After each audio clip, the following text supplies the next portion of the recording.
Abale kemi egbelebe mi Jubilee Park concerning Volta Movie Makers Association of Ghana na egba mi po ami oke afon le egba fanke kama ekenye Mr. Gavivina elemi agba afia mi abienu to hede ka evaro no akomona mi egba fe to fe ovare nuka wo kwocho wona yan egba mi atero no mo ado jina mi tobi na mi wonko Gavivina Gavivina Tamakloe. Akpe Noble Volta Movie Makers Association of Ghana. Egba yenye keke to hiade ovadu yanyi. Wona yade lekene kokwe le egba pankeka. Oh, nyanya menye wona dado. Ke eyo zuba ocho association alo habobo kodo anyi ba yo cho wodo ye kra ye dojijo na nyanya wuba wona. Eyo nyaba habobo nyo cho dadi ba mi akpo ba leke mi atenwa wodo adu elaba le cinéma alo film making alo film wo ma ado menya mede kafe do nyu amo do vana ava fofu awodo adu le kpoden ma ameyina edi camera makpoga agloba na ye da photo ya la ajejia ye haifa susu la fofo amena gbogloga ba fafa wola no da fola no trozwala no wola ye ha ye nya director ye fa susu la fofo ameya na fafa wom ha fa susu la fofo amena njagirado woga na fafa wola awi wodo ale wo jiro fa mogbo odo pleto mo katan oho pa susu la fofo tana kpoba am vovo pa susu e fufoga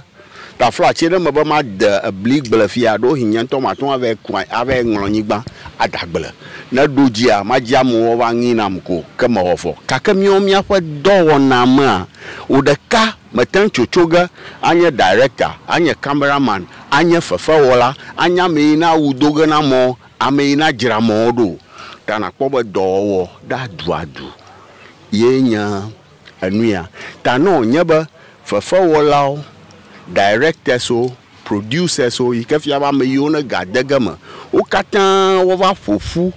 ba yo awodo aduadua kadamiaji elaba mi magbachim va vieto le mia degba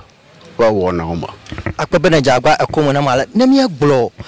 Movie Makers Association of movie aba mi awenye ameyoka normal nyama kare ba mi gado ya hareko mi mokpo dogoral ma hareko mi awenye ameyoka mi no so mi no popomcha leke mi wecha afi otin no very that rich ma emi no na mi ko mi ami no vis domran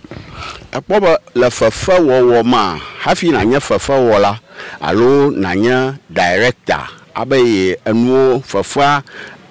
wom to agoma dedema ala bo nto na segbai do ma mo la agoma ta fla chefia na macho america masa Norway to fa gbo alo Sweden to fa gbo macho Swedish alo Norwegian fa script koni bana direct fia mata ogo ala ba masegba agomu jigada mi khona seba mi segba kaka amasasa chito malamiamo tano nyeba ma fafa wom kra ye onyagbrom ha na kpoba nonomeyi ma onyagbrom la mado dokwa oba na novifam ba waje adwe mala ha tala bana senya gbo gomagba avalie nyeba nkakaveyawa khkhama vangoyim chana miewo film alo movie na anya dire CD ji ko aton ajire atoro moto ko anu jira mamu na no problem kakagba na jira CD de ka amalo fanyi ye mafli na jira de ka egoma amodo ko choga de momako e hana khoto ame hana khoto ama aton ali de pen drive via rejiko platomo ta enaba ale mi wo jire movie alo film va ya eva totrom internet na va fia mi va movie jram le internet ji kana network mama la shio kadodo mama la shio ko awo movie a manara ka poga chomo avo oba nane tae o nanado na ma fatuara ka poga regio alo ma vidiara ka poga regio ka awo ma va viara ka daga nawo ta fifia evidemment fa makpo ye nabe movie o fia ava fudan vie ta no nya ba mi ji ba mi aga gbogbo po video regia ka nonom yevu fa nonom ye yo na vava ma ala ba mi agbogbo osro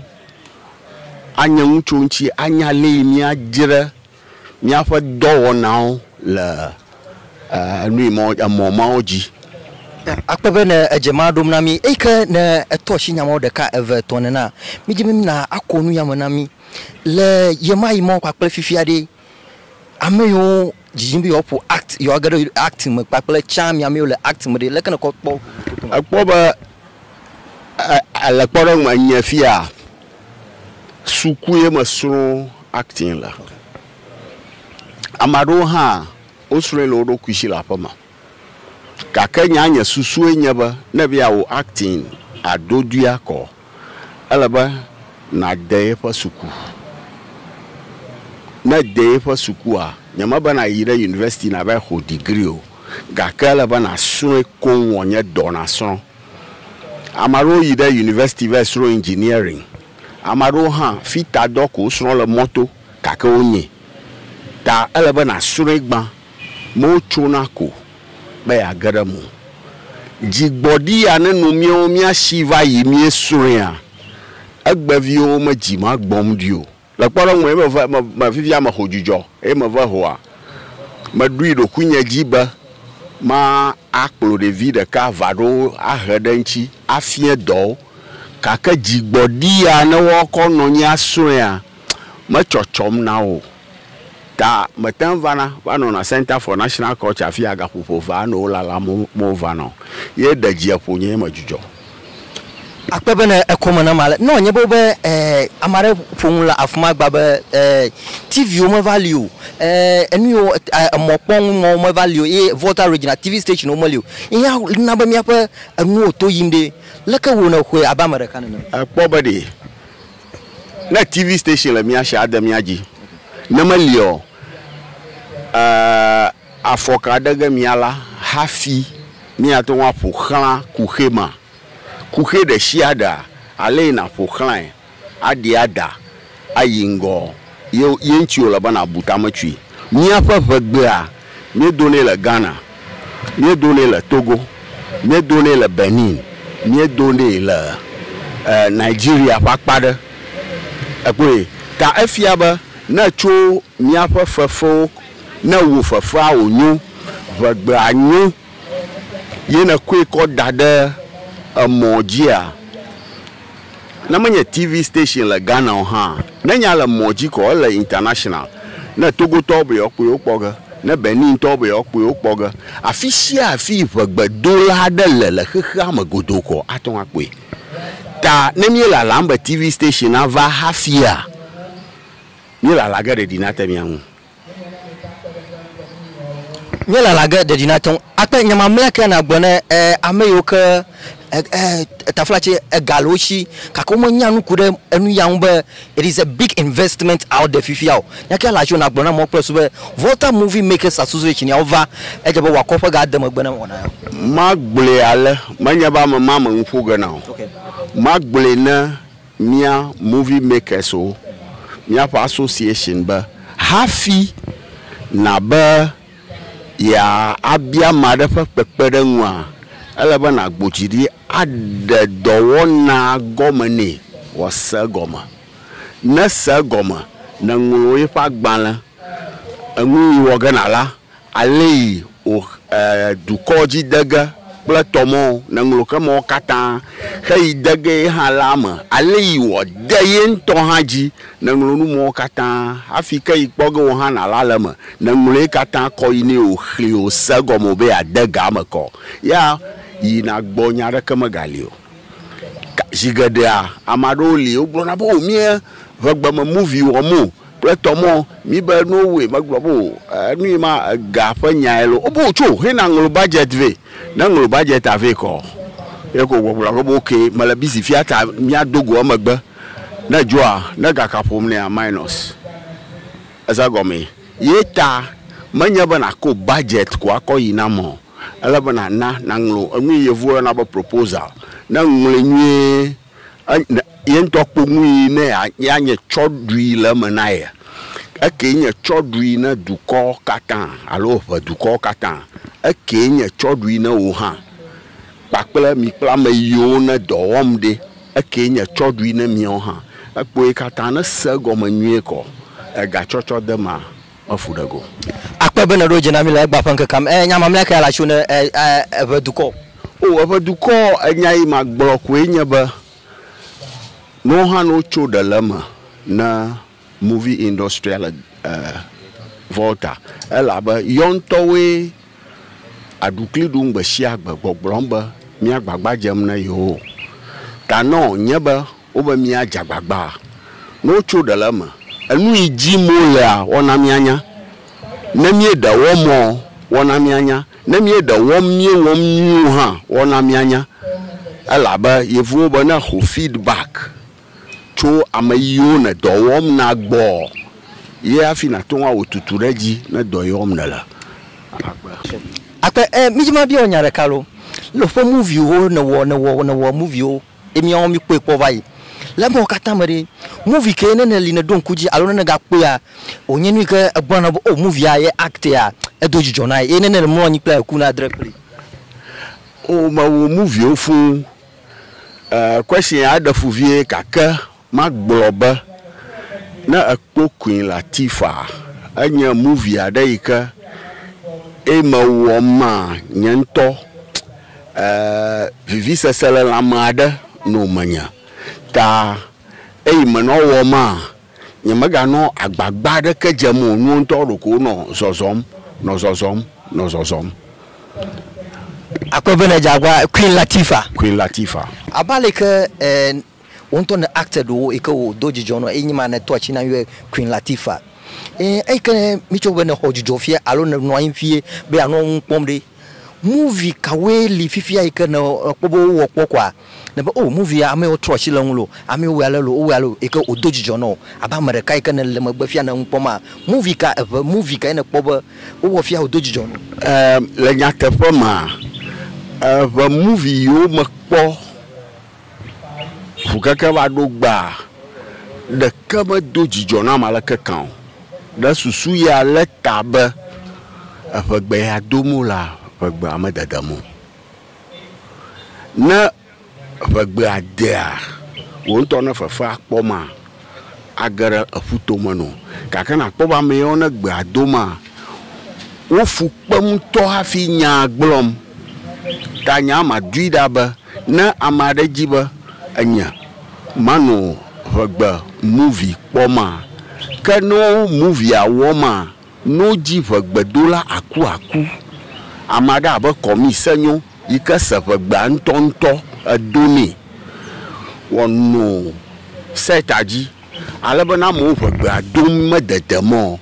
wono dododo womno alaba vagba na azon ko abale ka chichana na fu makpa toy na makpo kama ko ajiajom achore ka ko makpo nafti production ada ye mo no gbogbom na nafti nu fiala oba technically shots pictures plot obo katonde kaka vagbe amodo amado kaka yo sukuvi o nyata ono koshira va bana shoot eyi na nwa shoot ma amara la lambe ya ho camera eyi na edit ma amara ha la lambe ya edit ta yo we patapata enu fiala odo ko jibe okpoba anyanwu yi asanu yi ofia ogoma ta ya eno okay enu ma film ma ankwanya abu